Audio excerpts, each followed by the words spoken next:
Ladies and gentlemen, this woman that you see on my screen, her name is Lucia Vasquez Valdez. She is the offspring of African American slaves that left the plantation and ran into Mexico. The amazing thing is, this woman speaks fluent Spanish, but she still remembers the songs taught to her by her grandparents who were slaves in America. And she can still, to this day, sing those songs in English. Chattel slavery, that was really tough bondage. It was hard bondage. And many people knew they did not like the circumstances that they were in, and they fled.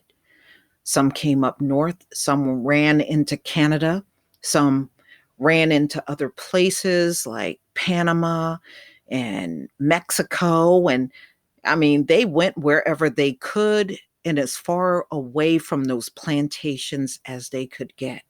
And I can't blame them. You know, there are a lot of Mexicans that have Black grandmothers and Black grandfathers, and they are the direct descendants of African American slaves. Many of them, not all of them, but many of them. And they have been there now for many generations in Mexico. So these are definitely, like Lucia right here, these are our people. You know, they may not live in America with us, but that doesn't make her any less of a descendant of slaves than the rest of us.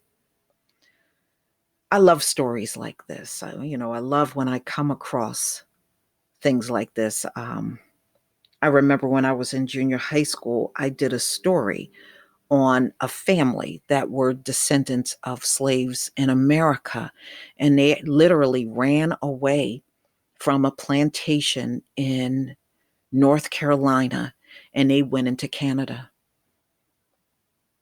And I did a story on them. And I remember I was just fascinated hearing about it and just seeing that how long they were in Canada. I think this family, they were in Canada since like the early to mid 1800s. You know, slavery was still going on in America when they escaped and went up into Canada. You know, these stories are amazing. They really are. So, um, Lucia Vasquez Valdez, her ancestors fled to Mexico to escape slavery here in America 170 years ago. She still sings in English to this day. She still remembers the hymns that her grandparents used to sing during chattel slavery. And she can sing it in English. Although to this day she doesn't speak English, she speaks fluent Spanish. And when you see her, you'll see this is a dark skinned woman with that woolly hair that we see on each other. So let's get into this story. She is proof of how complicated migration between the United States and Mexico can be. An 86-year-old Black woman sitting in her home in northern Mexico singing hymns in English.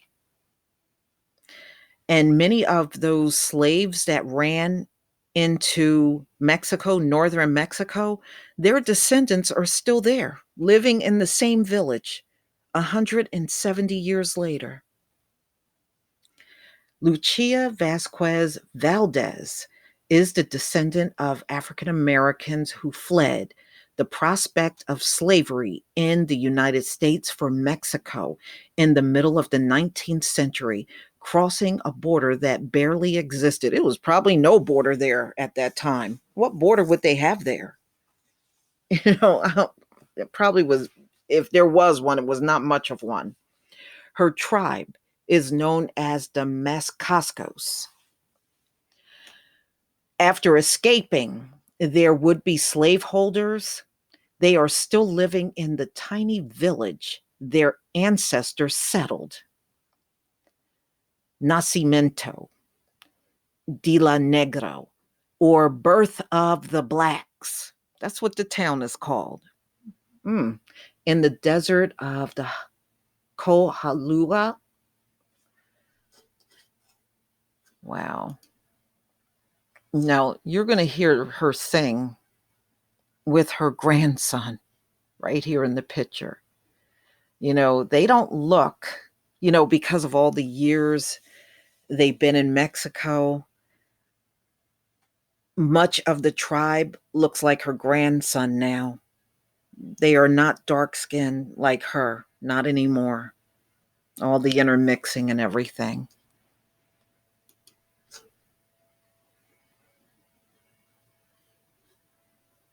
It's amazing. Valdez is the oldest living member of the tribe. She speaks almost no English. Around her, she watches young Mescascos migrate back to the United States, this time in search of jobs on farms and ranches. So many of the young in her village are the ones that are coming into the US illegally. Her eyesight is gone, her hearing is gone too. She is the monarch of a group whose history reflects the long view on human migration, the way a community can be pushed and pulled across borders. In the process, Valdez has watched her own culture dissipate. The Mescascos have become more Mexican, more migratory, and less attached to their patch of desert where droughts have made farming harder and harder. That's the marker on where the town is. Birth of the Blacks. Wow. And you can see the Seminoles there because, see, back then the Seminole Indians were Black. If you go down to Florida and see a lot of the Seminoles now, they're just a bunch of white people. You don't see the dark-skinned Seminoles like they were, during the 1800s. Across the village, people ask aloud, what is left of the Mescascos? After generations of intermarriage, most of them are no longer dark-skinned. Many have forgotten how to cook the dishes of their ancestors brought with them from America. They wear traditional dress only once a year on Juneteenth, the U.S. Emancipation holiday. They speak Spanish, not English. But when Valdez opened her mouth to sing, it's like plunging into the past. She still knows the English language hymns that her ancestors brought from the United States. And these were the songs they sung out on the plantation, y'all. She still sings them in English. Here we go. In heaven, our Father, hallowed be thy name. Thy kingdom come, thy will be done. Hallowed be thy name. Thy kingdom come, thy will be done. Hallowed be thy name. Wow. When you see stuff like this, when they tell you slavery was hundreds of years ago, it wasn't hundreds of years ago, y'all. It really was not that long ago. That's why you have generations of people on this planet to this day that are elderly, and they still remember who the slaves were in their family. So it was not that long ago.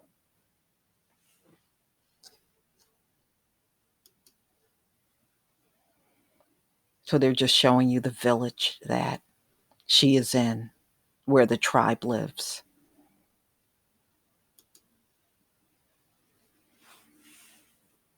They flow through as if she's channeling a ghost, a perfect listening English that she can't understand but can perfectly harmonize. Some are songs of her great great grandparents and their great grandparents who were slaves before they're unlikely before they were unlikely Mexicans. Okay. So other songs like This Little Light of Mine found their way to Muscascos in the 20th century. No one is exactly sure how. Well, come on. These were songs they sung on the plantation. I mean, even I know this. You know, what do you mean nobody knows? Come on now. We know those are the plantation songs, and those songs are still sung in the church to this day.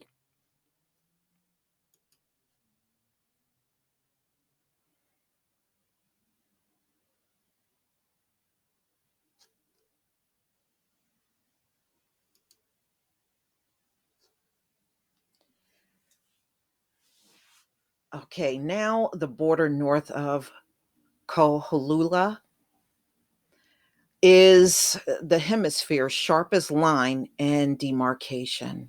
Valdez, her family knows, will die a Mexican citizen, not a U.S. one, a couple of hours south of Texas. Almost no one else here knows the English songs. So when she dies, the songs will die with her because nobody else there, sings in English. They speak and sing in Spanish.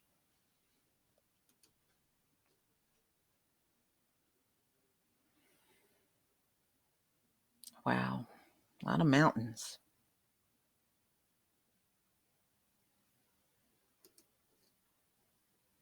Sometimes descendants of Mascacos visit Valdez and ask her to sing.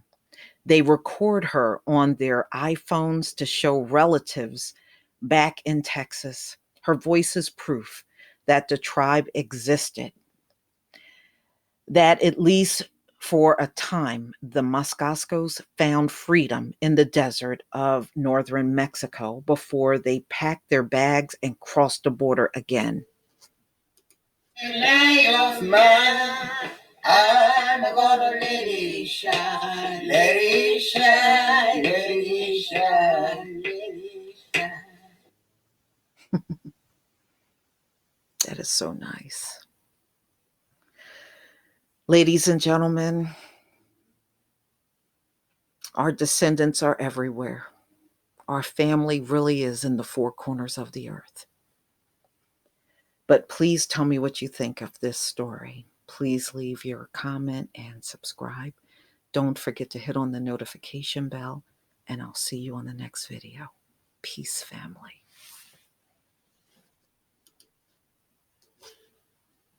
Light of mine, I'm gonna let it shine, let it shine, let it shine, let it shine. I just wanted to hear that one more time. Peace, family.